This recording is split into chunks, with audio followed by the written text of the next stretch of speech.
Vacciné? J'ai fait ma première dose. Aujourd'hui? Non, il y a 15 jours. Ah, il t'a pas eu de contre-coup? Rien.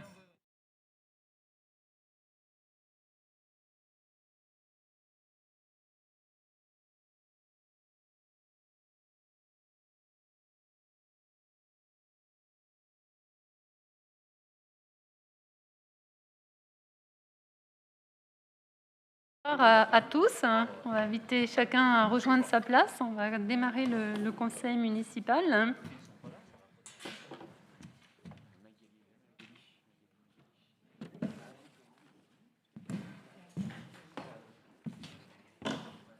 Voilà, donc en introduction, j'ai le plaisir d'accueillir pour ce conseil municipal Monsieur Laurent Coppolin, qui est le directeur général des services et qui est arrivé dans la collectivité le 17 mai. Donc pour le public à distance, il est un petit peu dans le coin là-bas. Je ne crois pas que la caméra elle soit en mesure de pouvoir faire le gros plan, mais vous pourrez le rencontrer au sein des services à la mairie. Donc si vous en êtes d'accord, nous proposons que Madame Alexandra Goudard soit la secrétaire de séance. Y a-t-il des oppositions? Des abstentions? Non, donc voilà, je vais lui transmettre la feuille d'appel. Elle va procéder à l'appel et on a un certain nombre de procurations. Merci beaucoup. Bonsoir à tous. Alors, Virginie Babic, qui n'est pas encore arrivée, mais qui ne devrait pas tarder. Jean-Louis Bancel. Martine Buis. Mélodie Burkhardt. Présente, je viens de la voir courir là-bas. Mélodie. Lucas Kant. Gérard Caprini sera représenté par Virginie Babic. Virginie Chavreau. Hervé Chavot. Robert Dessaignet. Martine Dimino. Frédéric Faure. Yann Frachis sera représenté par Éric Polny. Présent donc. Alexandra Goudard présente. Philippe Grimonet. Sylvie Accard. Jean Klein, Delphine Lehu, Thierry Magnoli, Présent. Julie Médina, Lise Monnier, Présente. Hélène Noc-Brunet sera présentée par Virginie Chavreau, Nicole Papot, Christian Parizeau. Représenté par Nicole Papot, on a le pouvoir. Très bien. Éric Polny.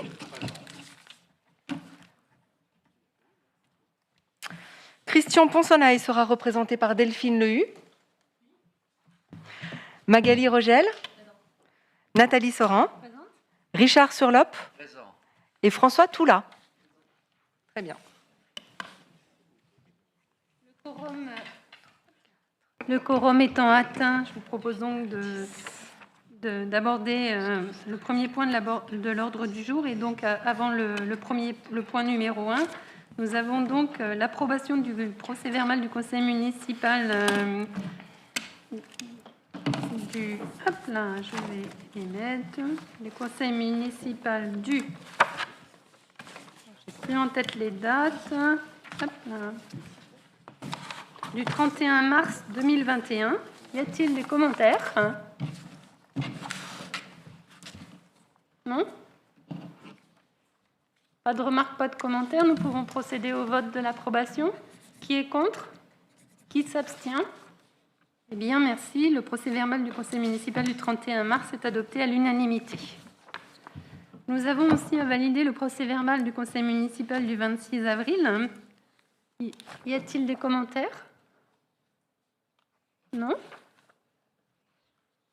Je vous propose donc qu'on passe au vote d'approbation de ce procès-verbal. Qui est contre? Qui s'abstient? Eh bien, donc, ce procès-verbal de ce conseil municipal du 26 avril est adopté à l'unanimité. Merci. Nous allons donc pouvoir mettre en diffusion ces deux procès-verbaux. Le point 1 concernant le conseil municipal de ce soir du mercredi 9 juin et concerne la création de différents postes. Et pour commencer, c'est donc Madame Alexandra Goudard qui va présenter les premières créations de postes, certaines étant très usuelles, assez récurrentes. Oui, merci. Alors, concernant les 7 premiers postes, donc cela fait plusieurs années que l'entretien des bâtiments du pôle scolaire ainsi que la surveillance des enfants pendant le temps de restauration sont confiés à des agents contractuels, donc des agents qui ont un contrat à durée déterminée sur l'année scolaire. L'année scolaire 2020 et 2021 se terminant dans quelques semaines, il convient de recréer les postes existants qui sont des postes à temps non complet. Tous ces postes sont soumis à l'article L-1 de la loi 84-53 du 26 janvier 1984. Tous ces emplois seront pourvus par des agents contractuels dans des conditions fixées de cet article. Le montant de leur rémunération sera déterminé par l'autorité territoriale et prendra en compte la grille indiciaire du grade d'adjoint technique ou d'adjoint d'animation, selon les fonctions occupées, la qualification requise pour l'exercice, la qualification détenue par l'agent et l'expérience professionnelle de l'agent. Tous ces postes seront créés pour l'année scolaire 2021-2022 et seront pourvus en fonction des besoins liés à un accroissement temporaire d'activité. Alors, sur ces 7 postes, en fait, il n'y a pas de changement par rapport à l'existant. On les recrée à l'identique. Il y a donc 4 emplois d'adjoints techniques à temps non complet à raison de 26h15 sur 35. Il y a un emploi d'adjoint technique à temps non complet à raison de 17h30 sur 35. Il y a également un emploi d'adjoint d'animation à temps non complet à raison de 7h sur 35. Et enfin, un emploi d'adjoint d'animation à temps non complet rémunéré à l'heure. Il restera un emploi d'agent technique qui existe aujourd'hui à 50% et qui devra être recréé en juillet. Simplement, nous attendons encore l'étude pour déterminer le nombre d'heures sur 35 dont nous aurons besoin. C'est pour ça qu'on ne le met pas au vote aujourd'hui. Est-ce qu'il y a des questions avant de proposer au vote ces postes? Pas de questions. Donc, ce que je vous propose, puisqu'en fait, il faut voter chaque délibération où on vote les 5 postes en même temps. Ouais, les 7 en même temps. Ça vous convient de voter donc les 5 premiers, hein. Pardon, enfin, les 7 premiers. Ça vous convient? Donc, de ce fait, il est proposé au conseiller donc, de bien vouloir créer les 4 emplois d'adjoint technique à temps non complet, le poste d'adjoint technique à temps non complet 17h30, le poste d'adjoint d'animation à temps non complet de 7h et le poste d'adjoint d'animation à temps non complet qui est rémunéré à l'heure. Qui est contre? Qui s'abstient? Donc, ces 7 postes sont créés pour permettre de la rentrée scolaire dans de bonnes conditions, puisque ça va nous permettre en fait de faire le recrutement de ces agents ou dès les prochains jours. Oui, mais Céline a tout noté, je pense. Madame Babic est arrivée, mais j'ai vu que ça avait été fait, donc c'est plutôt pour le public et les autres conseillers, donc arrivée de Madame Babic. Voilà. On va revenir un petit peu en arrière parce qu'il restait en fait un poste, une création de poste qui concerne en fait l'emploi non permanent lié à l'accroissement saisonnier d'activité. Si vous vous souvenez, le 31 mars dernier, le conseil municipal avait décidé de créer un poste d'adjoint technique à temps non complet sur une période d'été du 28 juin 2021 au 3 septembre 2021. Aujourd'hui, donc il y avait une partie pour le mois de juillet, une partie pour le mois d'août. Donc aujourd'hui, ces postes, on a identifié les candidats. Il se trouve que compte tenu des congés, compte tenu des absences, au niveau des services techniques, compte tenu aussi de la charge de travail sur la période estivale, il y a un besoin en fait de main-d'œuvre supplémentaire. Et nous proposons de compléter ce dispositif par la création d'un emploi non permanent lié justement à cet accroissement d'activité saisonnier pour la même période, du 28 juin 2021 au 3 septembre. Comme en mars 2021, ça sera un emploi qui est équivalent à la catégorie C, La rémunération de l'agent sera calculée par référence au premier échelon du grade d'adjoint technique, soit sur la base de l'indice brut 354, un indice qui est majoré 332, et les crédits correspondants seront inscrits au budget. Y a-t-il des questions? Non? Pas d'observation, pas de questions? Je vous propose donc de passer au vote pour ce complément de dispositif pour permettre aux services techniques de réaliser la charge de travail sur la période d'été. Et donc, il est demandé aux conseillers de bien vouloir créer ce poste d'adjoint technique à temps complet, mais sur une période du 28 juin au 3 septembre, en application de l'article 312 de la loi du 26 janvier 1984, et de préciser que les crédits correspondants sont bien inscrits au budget dans le chapitre 12. Qui est contre? Qui s'abstient?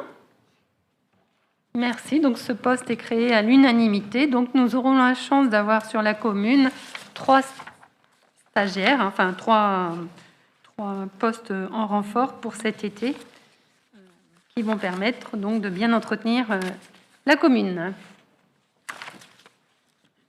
Le point numéro 2 concerne la convention avec l'avocat conseil et je vais laisser M. Paulny présenter ce point. Bonsoir à tous.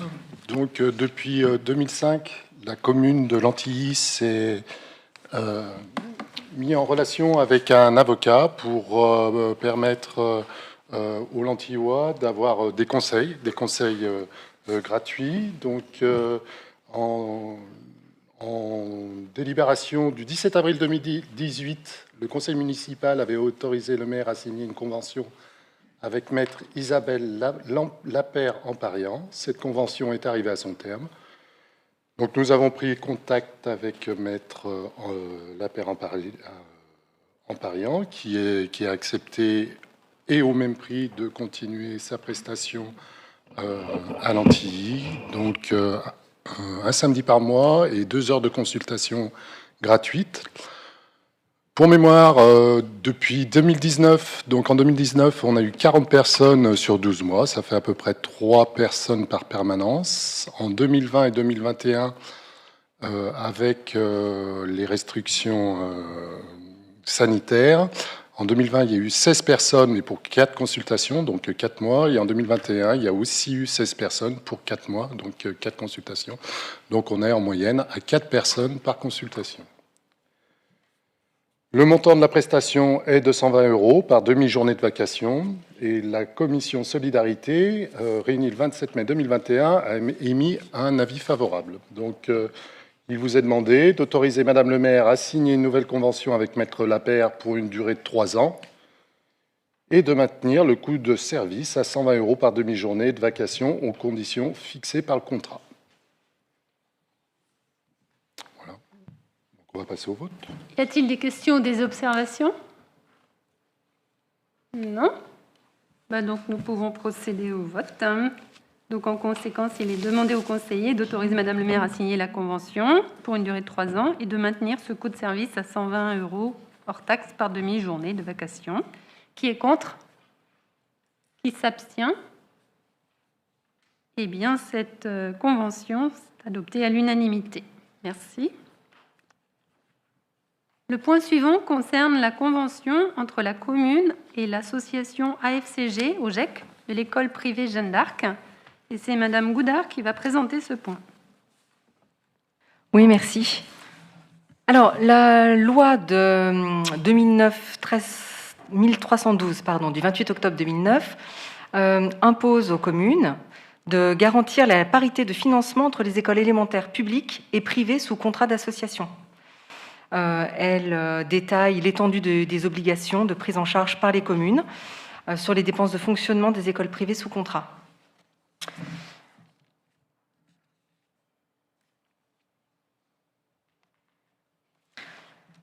Cela fait de nombreuses années, donc depuis 1978, qu'une convention avait été déjà établie entre la commune de Lantilly et l'association familiale catholique de gestion AFCG OGEC, donc avec l'école Jeanne d'Arc. La dernière convention signée en mars 2015 étant arrivée à son terme, elle avait une durée maximum de 5 ans, donc il nous fallait donc la renouveler. Pour ce faire, on a créé un groupe de travail avec donc la directrice de l'école Jeanne d'Arc, des parents d'élèves de l'OGEC, ainsi que des élus, afin de relire la convention et de déterminer ensemble s'il y avait des changements à effectuer. Donc, dans l'ensemble, cette convention a été renouvelée à l'identique, sauf sur quelques petits points que je vais vous détailler maintenant.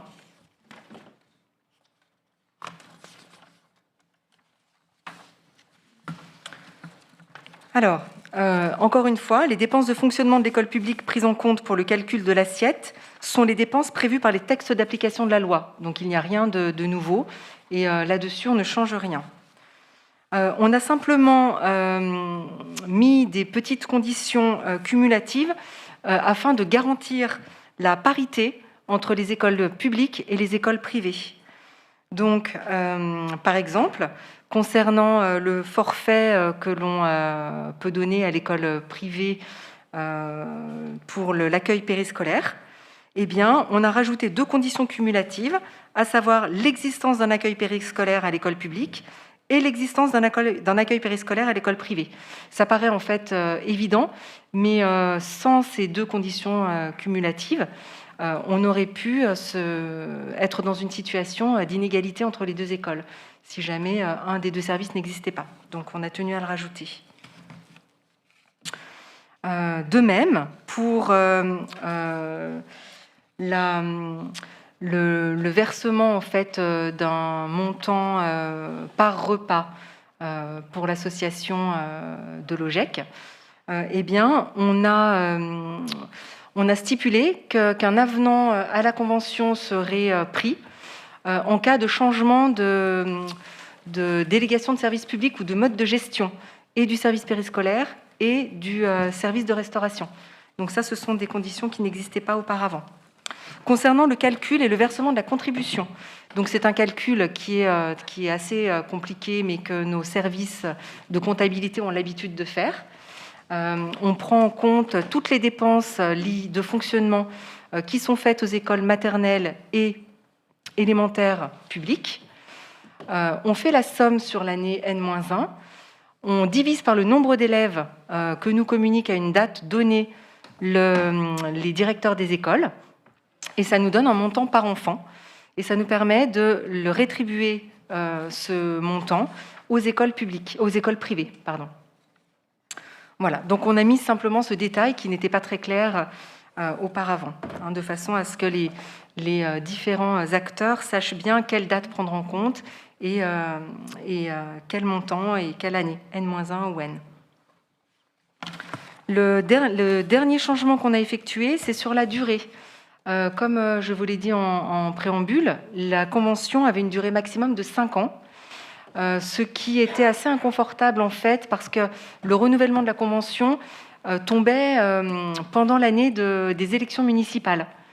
Donc, en accord avec les différents membres du groupe de travail et de la commission jeunesse qui a validé également cela, on a mis une durée maximale de 6 ans afin que ce soit un petit peu plus confortable pour les équipes municipales arrivant en place pour pouvoir renégocier cette convention. Je suis à votre disposition si vous avez des questions.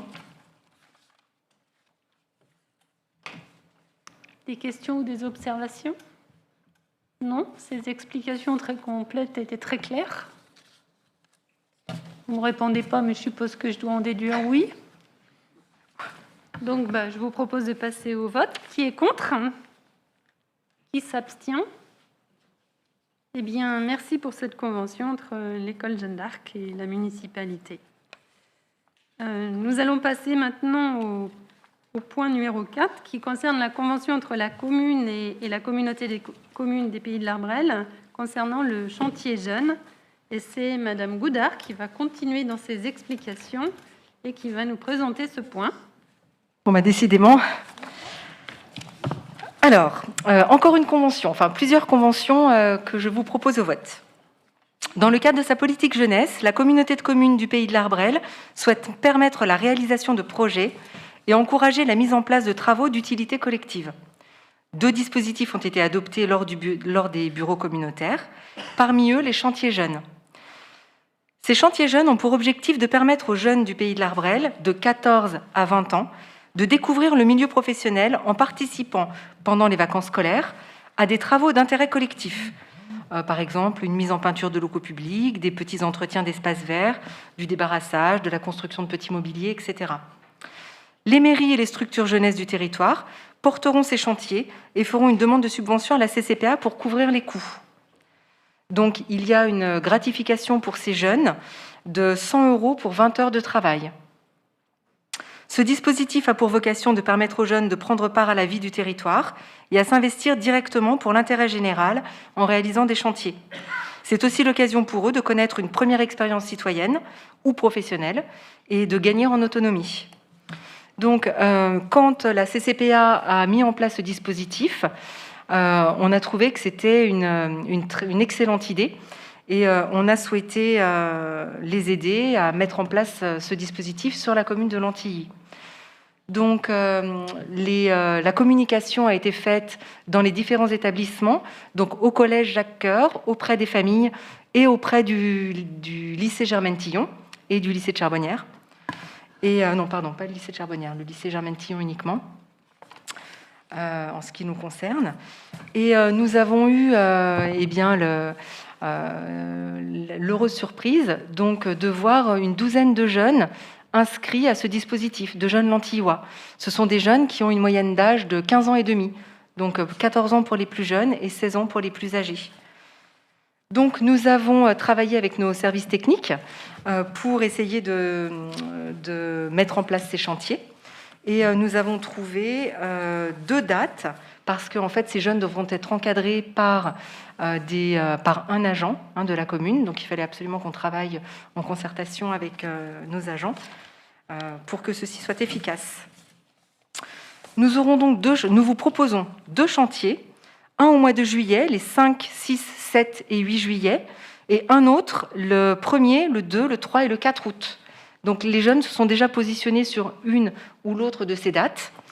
Et en termes de tâches à effectuer, nous aurons par exemple le déménagement de l'ABCD, le déménagement de la salle d'art plastique de l'école élémentaire, le nettoyage du bike park, du secteur du stade, le nettoyage des bâtiments de l'ancienne école, voilà, et peut-être un petit peu de peinture s'ils ont encore du temps.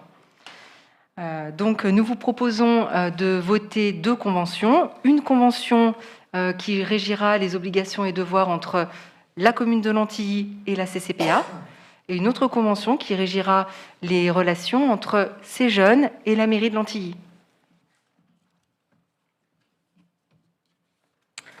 Est-ce que vous avez des questions ? Madame Papot ? Oui, j'ai 3 questions. Donc, vous venez de dire que c'est uniquement les enfants donc, du Pays de l'Arbrel. Donc, chaque commune prendra les enfants de sa commune, ou est-ce que ça peut être d'une commune sur l'autre ? Eh bien, ça peut être d'une commune sur l'autre. Oui. Tout dépend, en fait, si les communes souhaitent s'inscrire dans cette démarche. Alors, quand M. Martinez, qui est coordinateur jeunesse à la CCPA, nous a annoncé que nous avions 12 jeunes de Lantilly, eh bien, on a souhaité s'inscrire dans ce dispositif. C'est pour ça que je vous propose ces 2 conventions ce soir. Si jamais on ne vote pas ces conventions et qu'on ne peut pas faire ces chantiers, eh bien, ces jeunes seront probablement pris en charge dans d'autres communes.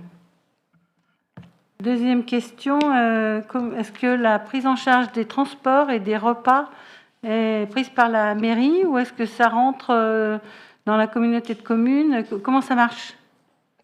Alors, en fait, il n'y a pas de transport, puisque ce sont les jeunes, en fait, devront se rendre sur le chantier par leurs propres moyens. Ces chantiers seront dans le centre du village et ils s'étaleront sur 5 jours, donc sur le matin uniquement. Donc, il n'y a pas besoin de prévoir de déjeuner. Après, on verra si on prévoit une petite collation avec ça, on va le voir avec nos agents. Alors, en revanche, la commune a en charge le matériel des chantiers. Donc, si c'est de la peinture, eh bien, il faudra qu'on achète la peinture. Ce sera à la charge de la commune. Et on a on aimerait bien aussi prendre en charge le matériel de sécurité pour ces jeunes, donc des chaussures de sécurité. Ça, c'est une obligation légale. Mais pour le reste, eh bien, la gratification est versée par la CCPA à la commune, et la commune reversera après auprès de ces jeunes cette gratification qui est de 100 € pour ces 20 heures de travail par semaine. Et c'était ma troisième question. Comme j'ai lu les deux conventions, que celle de la commune, c'était 100 € aux jeunes, je pensais que la communauté de communes versait aussi 100 € aux jeunes. Non, elle le verse à la commune. Donc, dans tout état de cause, les enfants auront 100 €. D'accord. Comme toutes les communes qui participent à ce dispositif. Est-ce qu'il ne faut pas modifier du coup les dates? Parce que là, sur la note de synthèse, c'est écrit pour 4 jours. Pardon, c'est bien 4 jours. Ah, c'est 4 jours. Pardon, Ok. oui. 5, 6, 7 et 8 juillet, et 1, 2, 3 et 4 août. Là, c'est marqué 2 au 5. C'est du lundi au jeudi. Ok.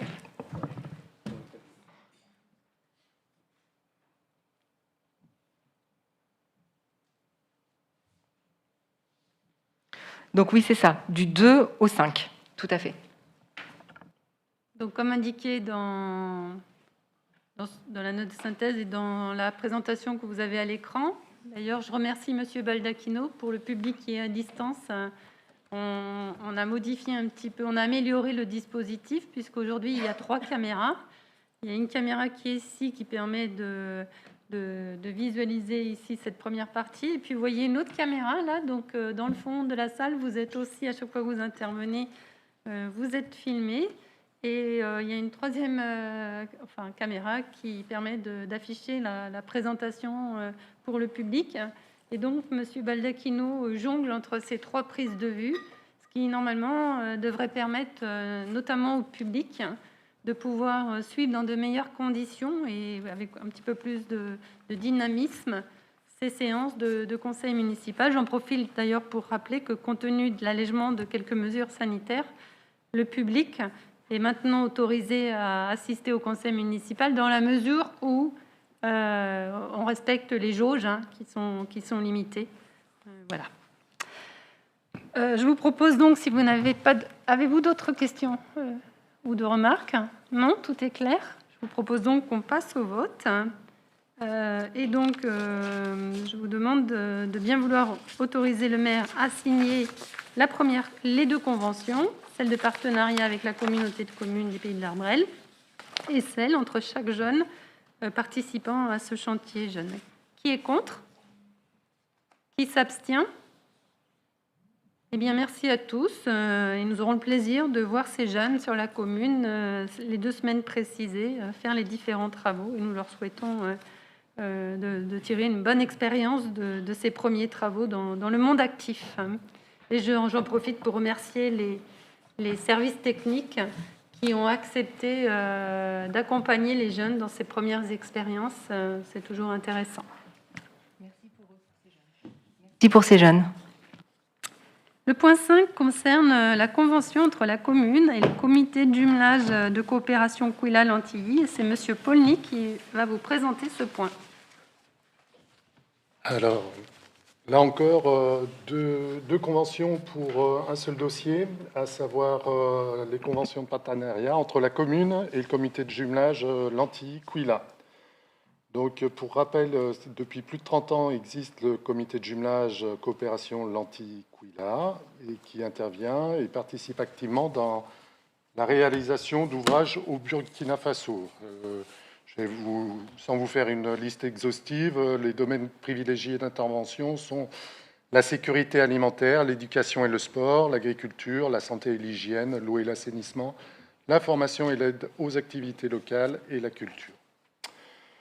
En 2013, donc, ce partenariat a été officié par la signature d'une charte de coopération décentralisée. Alors, pour ceux qui auront lu la convention, vous aurez sans doute noté une coquille, à savoir que dans l'introduction, il est noté la commune de Lantilly, représentée par son maire, Madame Nathalie Sorin. En 2013, c'était la communauté de Lantilly, représentée par son maire, Monsieur Jacques Vial.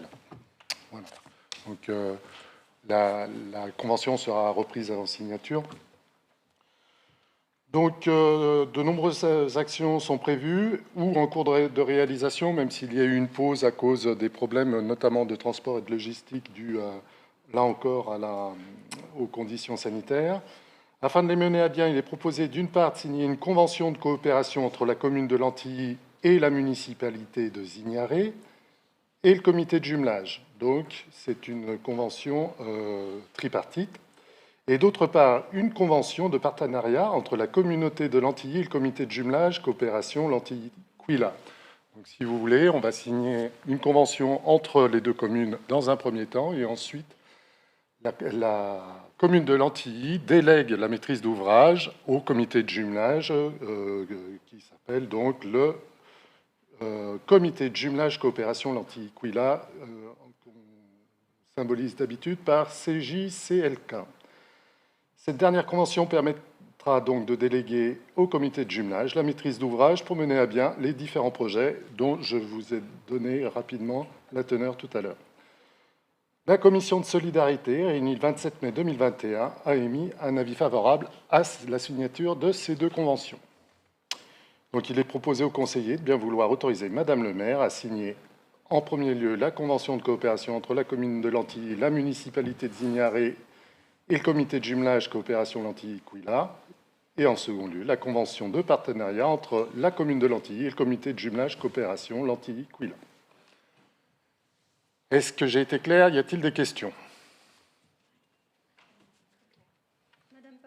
Oui, ce n'est pas une question, mais j'ai pu constater que la mairie de Quilla prenait maintenant en charge l'entretien du barrage, puisque depuis de nombreuses années, c'est quelque chose qui avait été financé tout au long des conventions, ce qui permettra de pouvoir faire d'autres choses plutôt que de l'entretien, et je m'en réjouis. Oui, ça permet aussi de développer l'agriculture, en l'occurrence.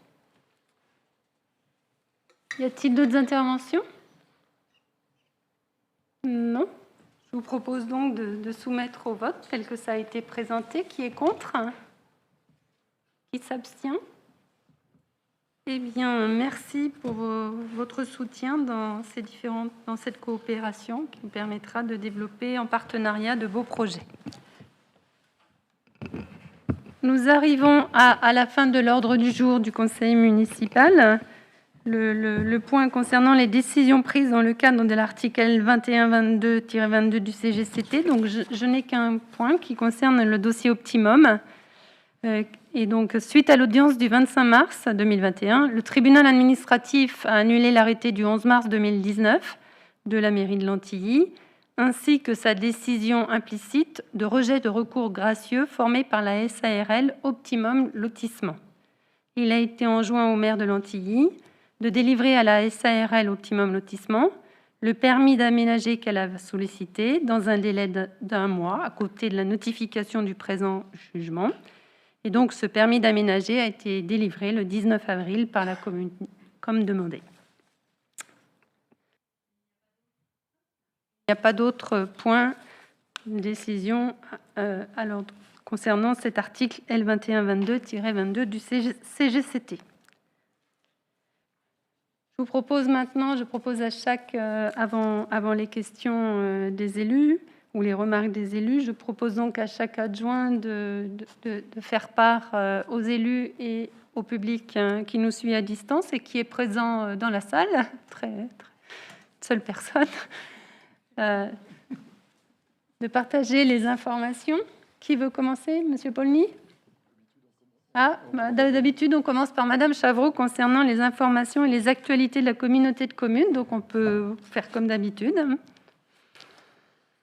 Merci, bonsoir à toutes et tous. Un point d'information classique sur l'actualité de la communauté de communes et l'information du mois de juin concerne la compétence mobilité et le transfert de compétence mobilité qui, je vous le confirme, sera bien transféré, cette compétence, à la communauté de communes au 1er juillet, puisque suite au vote du conseil communautaire, les 17 communes ont délibéré favorablement et à l'unanimité pour ce transfert de compétences. Donc très concrètement, au 1er juillet 2021, la CCPA est compétente et autorité organisatrice de mobilité. Cela implique l'émergence et la mise en œuvre d'une politique cyclable, notamment, mais également le développement de plusieurs projets autour des mobilités solidaires, des mobilités actives et des mobilités partagées. Et à partir du 1er janvier 2022, nous rejoindrons la gouvernance et le périmètre territorial du futur établissement public Citral, mais ce sont des éléments que vous connaissez évidemment.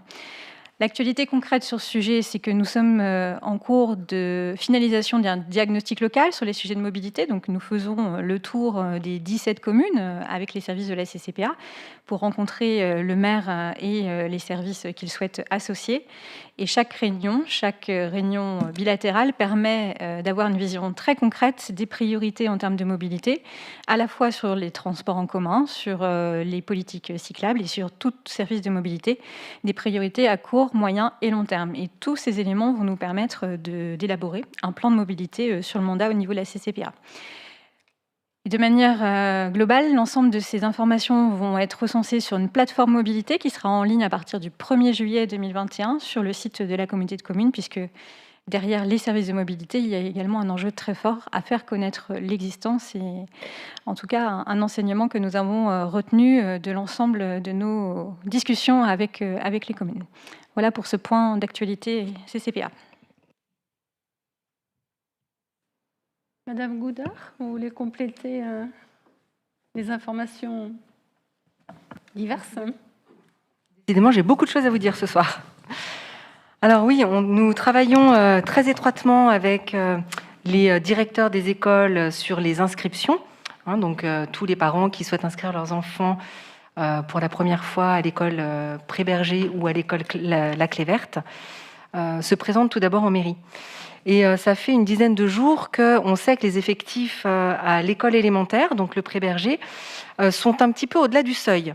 Eh bien, la décision de l'inspectrice est arrivée cet après-midi. L'Antilly ouvrira une 16e classe à l'école élémentaire à la rentrée prochaine. Donc voilà, on est en train de travailler avec Marc Cortet et les agents à l'installation de cette 16e classe. Autre point, alors Richard, je te laisserai parler du concours de lecture à voix haute, c'est ça ? Oui. Bon, alors je vais vous parler de l'animation prévention routière, qui a eu beaucoup de succès sur 3 jours au mois de mai pour les écoles Jeanne d'Arc, pour les CM1, CM2, pour les écoles Pré-Berger et Clé Verte, donc les grandes sections de maternelle ont aussi pu participer à un circuit. Et je remercie beaucoup d'ailleurs Frédéric Faure qui a participé, nous a beaucoup aidé à mettre en place cette animation. Le conseil communal des enfants, eh bien, il y a une réunion qui se profile, la date n'est pas encore tout à fait déterminée, mais qui se profile avant la fin de l'année. Donc encore un grand merci aux animateurs et animatrices. Donc Virginie Babic, Julie Médina, Lise Monnier, Lucas Kant et Jocelyne Delfiaco pour leur aide sur l'animation du CCE. Le Pédibus reprend ses fonctions à l'Antilly avec 3 lignes, donc une ouverture timide pour le moment, de façon à pérenniser et à tester ces lignes au mois de juin. Donc les premières lignes ouvriront lundi prochain. Donc 2 lignes au départ du collège. Donc une pour l'école Jeanne d'Arc et une pour l'école, pour les écoles publiques, Clé Verte et Pré-Berger, qui fonctionneront ensemble, et une ligne au départ de Laval, également pour les écoles publiques. Il y aura une réunion d'information pour les parents et les accompagnateurs vendredi soir, ici même à la Passerelle, à 19h. Donc vendredi 11 juin. Et j'en profite pour faire un appel aux bénévoles, si certains d'entre vous veulent nous aider à accompagner ce pédibus, départ vers 8h du matin et 8h10, 8h15 selon les lignes, pour une arrivée à l'école à 8h35 et après vous êtes libre. Voilà, donc n'hésitez pas à vous faire connaître en mairie. Vous s'adressant aussi au public. Oui, bien sûr. Et enfin, un dernier point, on a commencé des peintures dans la cour de l'école. Voilà, donc un grand merci à nos agents qui se démènent et qui font un très très joli travail. Merci Madame Goudard. On continue avec Madame Bucart. Oui, je voulais vous parler un petit peu du programme des festivités de cet été. Donc on a dévoilé il y a 2 semaines, donc la programmation pour les festivités. Donc le programme est disponible sur le site internet de la mairie. Vous avez également le vrai nom, ça s'appelle un kakémono, mais un roll-up ou un grand poster, on va dire, au centre-village avec la programmation complète. Donc j'en profite du coup pour faire un petit focus sur la fête de la musique. Donc on sera même sur un week-end de la musique, puisque du fait des contraintes sanitaires, on s'est mis sur 3 jours pour pouvoir faire la programmation complète. Et donc on aura déjà dès le vendredi soir un premier concert, le samedi soir et le dimanche matin sur le marché. Et donc j'en profite du coup pour remercier grandement toutes les associations lantilloises qui participent à cette nouvelle édition de la fête de la musique, donc le samedi soir. Et également le groupe de rock Route 66 Band, qui est mené par une lantilloise, Laurence Keller, qui va jouer gratuitement vendredi soir au centre-village pour animer une soirée. Et donc, voilà, on a vraiment eu de belles initiatives pour cette fête de la musique. Et donc, je remercie encore grandement les associations et ce groupe de musique. Voilà. Le respect des mesures sanitaires, c'est exactement. important. Il y a un protocole sanitaire qui est très strict pour la fête de la musique. Donc, c'est une fête de la musique qui est assise. Donc, il y aura des chaises qui seront à disposition et donc, du gel hydroalcoolique aux entrées du village et sur les buvettes des associations également. Et le port du masque est obligatoire, toujours, donc, sur l'espace public. Voilà.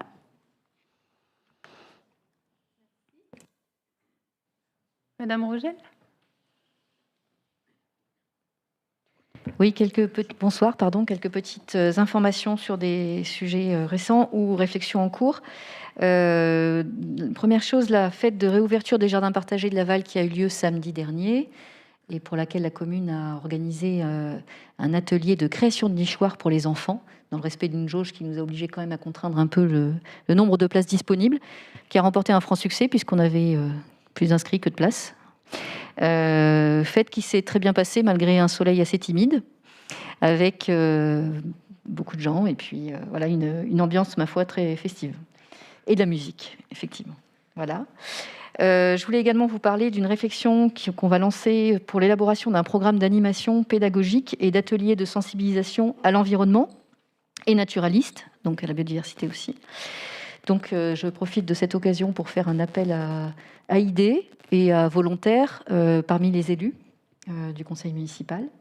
L'idée étant de proposer un certain nombre d'animations, d'ateliers, y compris sur le terrain d'ailleurs, éventuellement ateliers participatifs, pour l'année prochaine. Voilà. Alors pour l'instant élu, parce qu'il faut qu'on fasse vite si on veut pouvoir être capable de faire quelque chose pour la rentrée. Voilà. Mais effectivement, c'est l'idée de lancer quelque chose pour cette première année rapidement, pour commencer à poser des jalons et pouvoir ensuite élargir ce groupe de travail à davantage de monde, une fois qu'on sera un petit peu rodé. Voilà. Vous avez pu constater que les plantations s'étaient poursuivies et sont désormais presque achevées le long de la rue du Joly, devant la nouvelle école. Ça commence à ressembler à une rue verte un peu. C'est assez agréable. Les marquages ludiques dans la cour d'école, Madame Goudard en a parlé, donc ils sont encore en train de se poursuivre. En parallèle, on réfléchit également à la création d'un jardin des enfants dans l'enceinte de l'école, sur lequel on reviendra vers vous dès qu'on aura un peu avancé sur l'organisation de l'animation de cette structure, qui serait accessible à tous les enfants, à la fois sur le temps scolaire et à la fois sur le temps périscolaire et même, si on y arrive, pendant les vacances scolaires. Via le centre de loisirs, notamment l'été, on pense que ça peut être quelque chose de tout à fait intéressant pour les enfants. Et on reviendra vers vous, bien sûr, quand on aura avancé sur l'organisation de cette structure. Voilà, et dans le même ordre d'idées, il y a également un travail qui est mené par un groupe de travail piloté par Frédéric Faure sur la réouverture des chemins communaux, sur lequel on proposera aussi probablement des ateliers participatifs dans le cadre de ce programme d'animation naturaliste et en dehors. Plein de beaux chantiers à venir sur le terrain et dans notre territoire pour l'année prochaine. Merci Madame Rogel. Je vais me tourner mon regard de ce côté-là. Je ne sais pas si Monsieur Dessaigné... Un rappel concernant, dans la perspective des prochaines élections des 20 et 27, demain aura lieu une formation pour les assesseurs à 18h. Ouais. Monsieur Grimonnet? Oui, une information, une commission aménagement sera organisée le 23 juin, donc c'est un mercredi à 19h. Cette commission sera conjointe avec la commission travaux, commission agriculture et environnement. Et un des thèmes, un des gros thèmes de cette commission sera le PLU. Donc on fera un point sur le planning à venir pour les différents groupes thématiques qui doivent se réunir et puis l'avancée sur le diagnostic. Voilà. Merci. Monsieur Chavot? Alors, un certain nombre d'informations. Donc, les associations reprennent petit à petit leurs activités d'une manière à peu près normale. Donc, j'en profite pour remercier les présidents et puis même les participants dans les associations qui ont été quand même très moteurs, qui ont cherché à faire des animations, différentes choses. Voilà, ça a été un peu pénible parce qu'il a fallu dire non de temps en temps et on n'aime pas dire non. Voilà. Donc il y a pas mal d'associations qui vont organiser des stages cet été, notamment des associations sportives, je parle dans ce sens-là. On a un nouveau club de chèques donc, qui rencontre un franc succès, puisqu'il a déjà 20 membres, 20 participants, tous des jeunes pour l'instant. Au niveau donc, associatif, le forum des associations se tiendra le 11 septembre. Voilà, c'est une date à noter, on n'oublie pas celle-ci en principe. Dans un autre ordre d'idées, donc complètement en dehors du sport, on passe un marché, on lance une consultation au niveau d'un marché alarme, parce qu'on a beaucoup de bâtiments sur lesquels on n'a pas de, enfin sur l'ensemble des bâtiments, on n'a pas de contrat de maintenance, donc on a pas mal de systèmes qui sont à remettre un peu au goût du jour. L'idée est d'uniformiser tous nos systèmes de sécurité pour qu'ils puissent être gérés par les services techniques à distance, ce qui n'est pas le cas aujourd'hui, on n'a pas des systèmes suffisamment récents. Bien sûr, les concurrents nous proposeront donc un marché de maintenance, parce qu'il nous paraît très important de suivre tout ce genre d'équipements, d'une manière générale, de toute façon, tous les équipements techniques. Il nous semble qu'il est important d'avoir des contrats de maintenance. Donc pour ce marché, on aura donc l'idée en fait, c'est d'arrêter d'avoir des codes d'alarme qui se baladent dans la nature, puisqu'aujourd'hui tout fonctionne par des claviers à code. Donc on va passer sur du système à badge, de manière à ce que on ait des badges qui soient totalement nominatifs. Une question, mais je ne suis pas sûr de la comprendre. Voilà, j'en profite pour féliciter le papa et la maman et de souhaiter la bienvenue à Thilo, voilà, qui est né il n'y a pas très longtemps, le 17 mai, et qui, biberon oblige, est présent là avec nous ce soir. Et donc c'est le petit garçon de Mélodie Bucart, voilà, qui va aux obligations de la toute jeune maman. Donc, je vous disais qu'on passe sur des systèmes à badge. Ça va permettre, par exemple, à une personne des services techniques d'avoir un seul badge et de pouvoir ouvrir tous les bâtiments sans être obligé d'avoir X codes à composer. Et on est sûr au moins que ça ne partira pas dans la nature et on saura qui a mis en route, qui a arrêté à l'alarme, à quel moment, etc.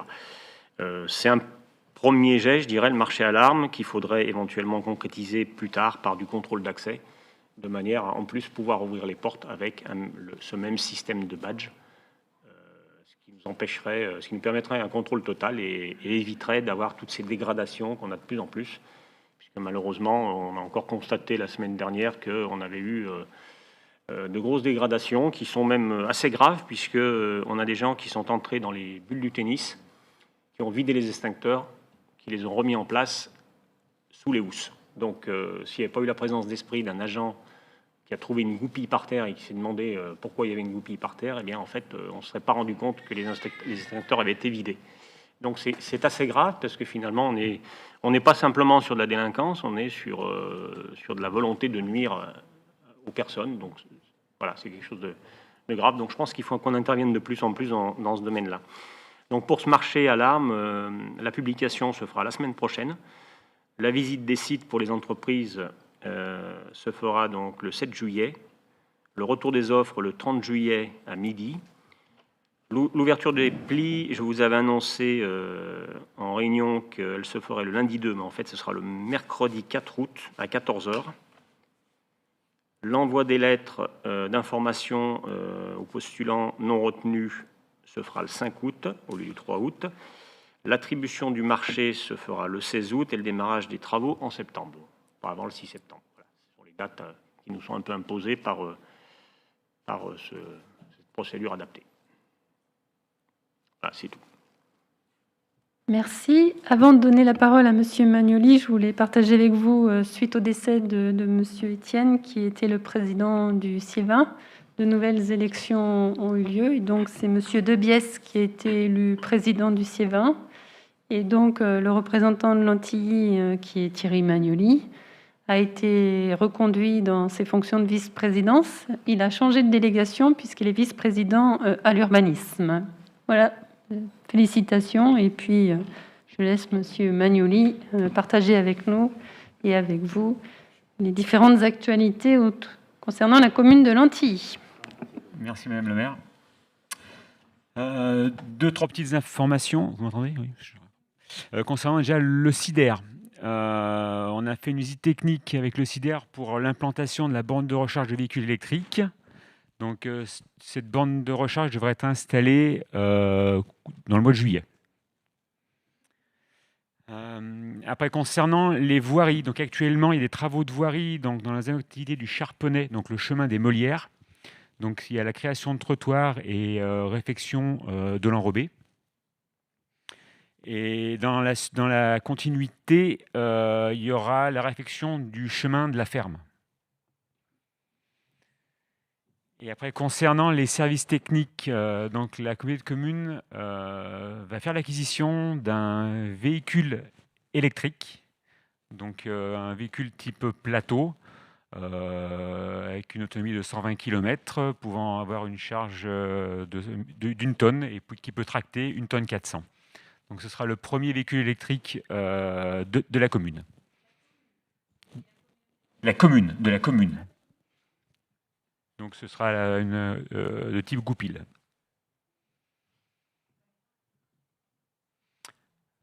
Ouais, on peut aussi parler du bike park. Mais je pensais que... ouais. Avec le CIDER aussi, on a rencontré... avec le CIDER, on a fait le tour du bike park pour l'implantation des mâts solaires. Donc il y avait Madame Goudard, il y avait aussi les services techniques et moi-même.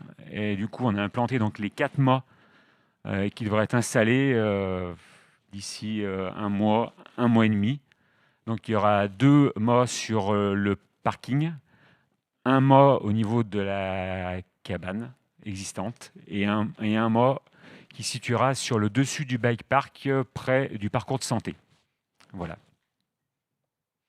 C'est tout pour moi. Merci Monsieur Magnoli. Monsieur Surlop. Bonsoir à tous. Eh bien, je voulais vous faire part d'une expérience qu'on a menée cette année et qui apparemment a bien plu.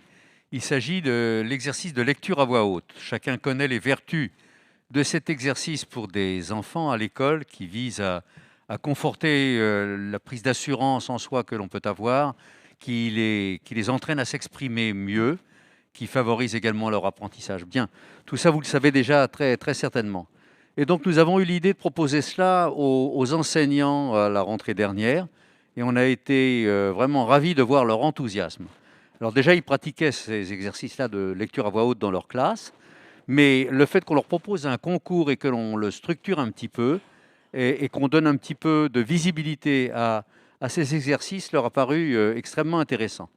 Aussi, on a organisé avec le concours précisément d'Alexandra Goudard qui fait la jonction permanente avec les enseignants, ces exercices-là, sans donner de travail supplémentaire aux enseignants, en coordonnant leur vision sur les critères qu'on pouvait utiliser pour un tel concours.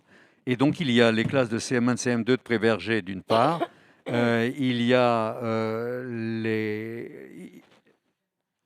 l'école Jeanne d'Arc également qui était étroitement associée à cela, et également les 5e et les 6e du collège qui ont participé à ce concours.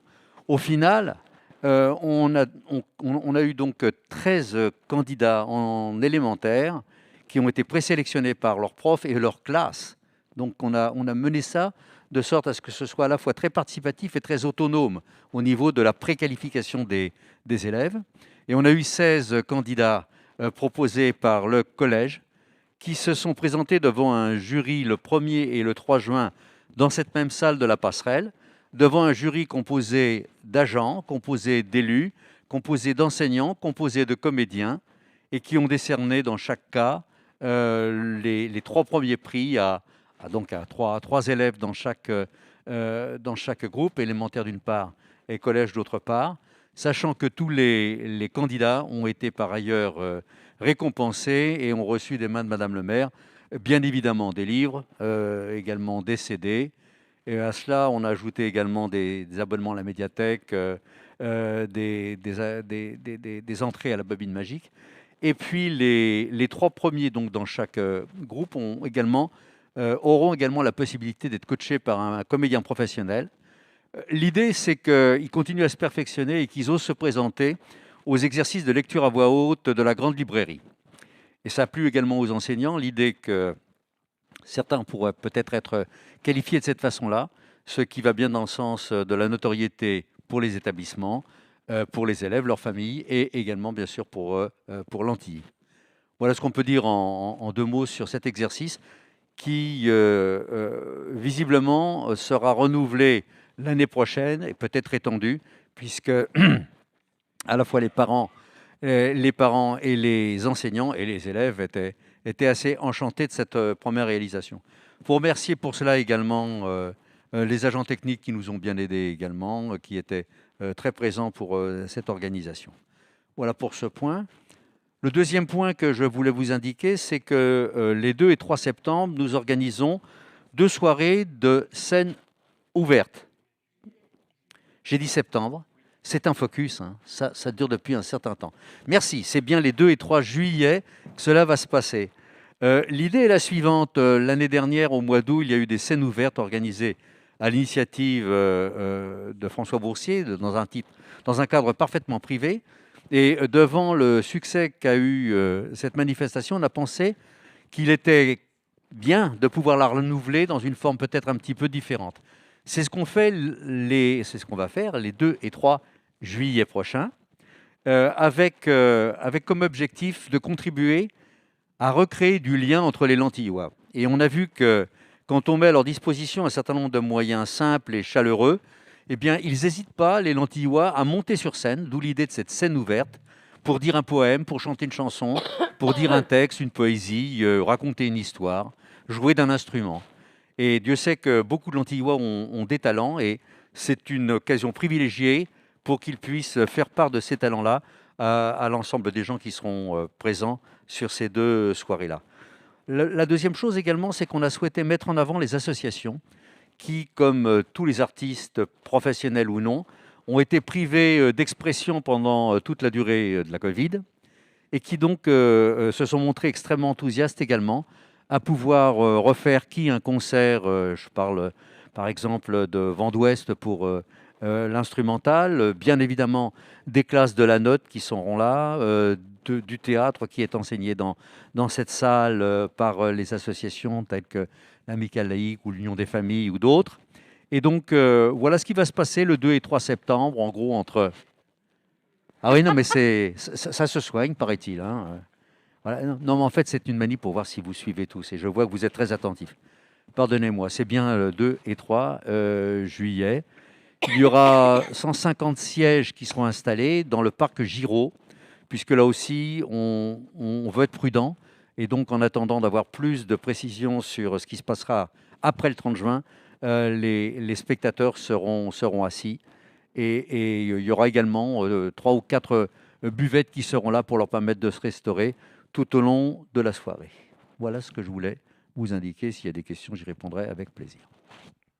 Merci. Nous avons fait, je pense, le tour des informations complètes. Si vous avez des commentaires ou des questions. Oui, Madame Papeau. Oui, j'avais une question, mais Philippe Rimonet a répondu. Je voulais savoir où en était le PLU, mais on aura toutes les informations le 23 juin. C'est ça, lors de la commission Aménagement. qui regroupe plusieurs délégations. Donc c'est le mercredi, c'est mercredi ou jeudi? Mercredi 23 juin. J'ai noté. Où est-ce que sera installée la borne électrique que vous venez d'évoquer? La borne électrique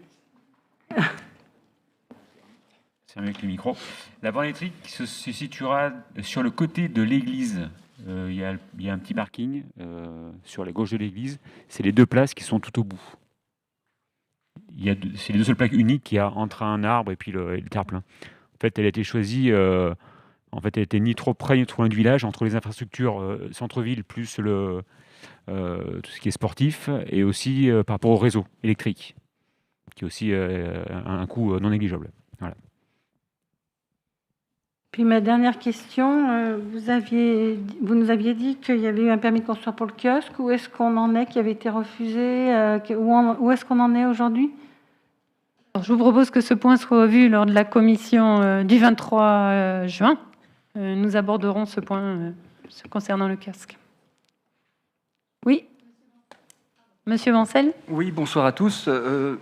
Pourriez-vous nous donner votre position sur l'européenne? Oui. Merci. Alors, ça tombe bien, ça me permet de faire la transition avec différentes dates que je voulais vous rappeler. On en a évoqué une qui concerne le Forum des associations qui se tiendra le 11 septembre. Il y a aussi la présentation du plan de mandat qui se déroulera le 6 octobre. Il y aura le prochain conseil municipal, donc j'avais déjà annoncé cette date qui est prévue le 7 juillet à 19h. Et le dernier point qui concerne l'européenne, et ça me permet de répondre à votre question. Donc nous allons organiser le 3 juillet, c'est un samedi matin, une porte ouverte sur le site de l'européenne. Et notre objectif, c'est d'organiser un appel à projet pour que chacun puisse participer et proposer des options pour le devenir de ce site de l'européenne. Nous avons déjà organisé plusieurs rencontres avec différents interlocuteurs au niveau de la communauté des communes de Pays de l'Arbrel,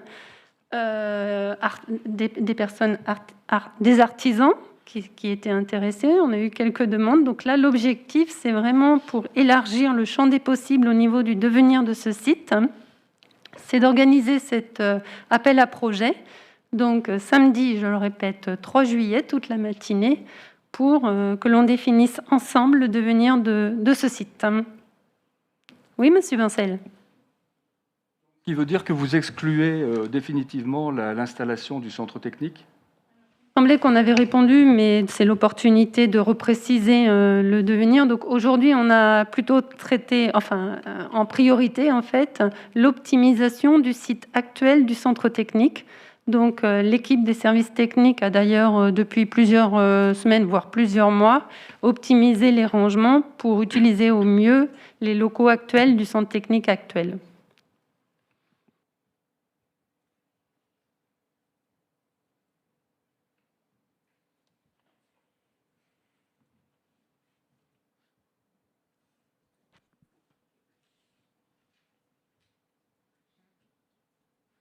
Tu parlais des centres techniques et j'ai oublié tout à l'heure de dire qu'on remerciait vivement les agents techniques et les autres également pour l'organisation des manifestations en cours et notamment ces scènes ouvertes qui demandent un petit peu de ressources matérielles et de mise en place pour lesquelles ils ont une disponibilité remarquable et ils en sont remerciés.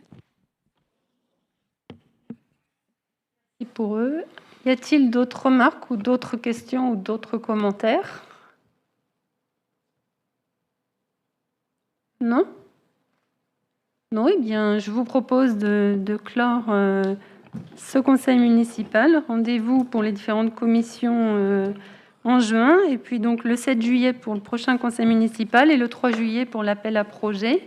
Je remercie aussi Monsieur Baldacchino qui opère depuis plusieurs mois concernant l'animation de ce conseil municipal, et on s'améliore de conseil municipal en conseil municipal. et pour que cela puisse être retransmis auprès de tous les Lentillois. Et j'espère qu'ils apprécient de participer à la vie communale dans ces conditions. Merci. Ah, alors oui, on n'a pas posé les questions au public. Il y a des... Là, on va pas... Donc, clore ce conseil municipal. Y a-t-il des questions du public? Donc, on va attendre quelques minutes.